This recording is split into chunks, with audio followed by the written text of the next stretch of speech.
مومنو، جہاد کے لیے ہتھیار لے لیا کرو، پھر یا تو جماعت جماعت ہو کر نکلا کرو یا سب اکٹھے کوچ کیا کرو۔ اور تم میں کوئی ایسا بھی ہے کہ خواہ مخواہ دیر لگاتا ہے اور پیچھے رہ جاتا ہے، پھر اگر تم پر کوئی مصیبت پڑ جائے تو کہتا ہے کہ اللہ نے مجھ پر بڑی مہربانی کی کہ میں ان میں موجود نہ تھا۔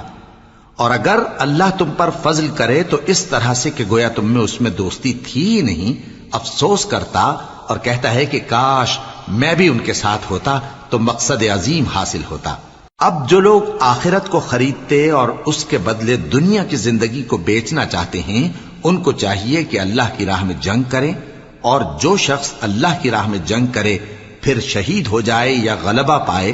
ہم عنقریب اس کو بڑا ثواب دیں گے۔ اور تم کو کیا ہوا ہے کہ اللہ کی راہ میں اور ان بے بس مردوں اور عورتوں اور بچوں کی خاطر نہیں لڑتے جو دعائیں کیا کرتے ہیں کہ اے پروردگار ہم کو اس شہر سے جس کے رہنے والے ظالم ہیں نکال کر کہیں اور لے جا، اور اپنی طرف سے کسی کو ہمارا حامی بنا اور اپنی ہی طرف سے کسی کو ہمارا مددگار مقرر فرما۔